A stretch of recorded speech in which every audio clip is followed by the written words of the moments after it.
கர்த்தருடைய பரிசுத்த நாமத்துக்கு ஸ்தோத்திரம் உண்டாகட்டும். இது இந்த வேலையில் கூட இந்த நாளில் நீங்கள் ஏதாவது ஒரு வேலையில் உபவாசித்து வாக்குத்தத்தத்திற்காக ஜெபிச்சுப்பீங்கன்னு விசுவாசிக்கிறேன். அப்படி இல்லைனாலும் பரவாயில்ல, சர்ச்சுக்கு போகிறதுக்கு முன்னாடி வாக்குத்தத்தத்தை எடுப்பதற்கு முன்னாடி நல்லா ஜெபிச்சுட்டு போங்க. கர்த்தர் நிச்சயமாய் வர வருடத்தில் நமக்கு ஒரு பெரிய ஆசீர்வாதத்தை வைத்திருக்கிறார்.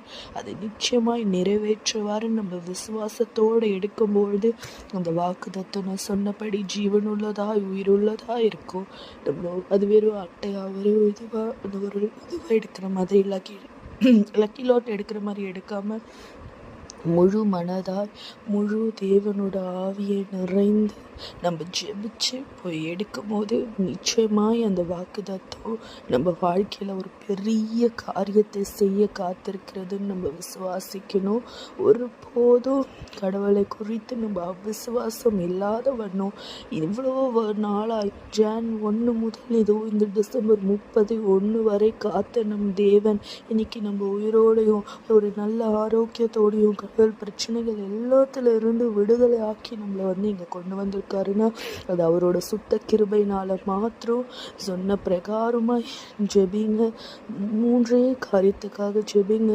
அவருடைய காருண்யம், அவருடைய கிருபை, அவருடைய தயவு, இந்த 3 மாத்திரம் நம்ம சுமந்து கொண்டு புதிய வருடத்துக்குள்ளே போகணும்னு ஜெபிங்க.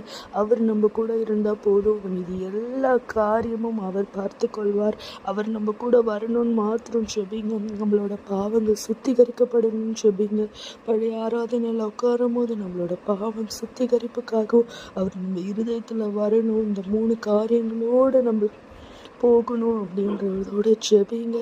நிச்சயமாய் தேவன் நம்மோடு வருவார். ஒரு நல்ல வாக்குத்தத்தத்தை நமக்கு அளிப்பார். அவர் நம்மக்கிட்ட பேச வர்றதை நம்மளால் புரிந்து கொள்ளக்கூடிய ஞானத்தை கடவுள் தருவார். தயவு செய்து வேலைக்கு போகிறவங்களா இருந்தால் பரவாயில்ல, மீதி பேர் இரவு வேலையில் வீட்டில் படுத்து தூங்காதபடி தயவு செய்து சர்ச்சுக்கு போங்க. போய் கடவுள் இடத்துல ஜெபிச்சு அந்த புதிய வருடம் தொடங்கும் போது அவரோட பிரசன்னத்தில் நம்ம இருக்கும் போது அந்த ஆண்டு நம்மளுக்கு ஒரு ஆசீர்வாதமான ஆண்டாய் கடவுள் மாற்றி கொடுப்பாருன்னு நம்ம விசுவாசிக்கணும். நிச்சயமாய் உங்கள் அனைவருக்கும் ஒரு நல்ல ஒரு வாக்குத்தத்தத்தை கடவுள் கொடுக்க போகிறாரு. அதை நான் விசுவாசிக்கிறேன். நீங்கள் எல்லாரும் கூட விசுவாசித்து ஜெபத்தோடு சொல்லுங்க. நிச்சயமாய் தேவன் உங்களோடு பேசுவார். அதை நீங்கள் உணர்வீங்க. அதை நிச்சயமாய் ஒரு நல்ல ஒரு வாக்குத்தத்தத்தோடு நீங்கள் வீடுகளுக்கு வந்து சேருவீங்க. நம்ம எல்லாருமே விசுவாசிப்போம், ஜெபிப்போம், ஜெபத்தோடு போங்க. நிச்சயமாய் கடவுள் உங்களை ஆசீர்வதித்து ஒரு நல்ல வார்த்தையை உங்கள் அனைவருக்கும் கொடுக்கும்படி நான் ஜெபித்தருளேன்.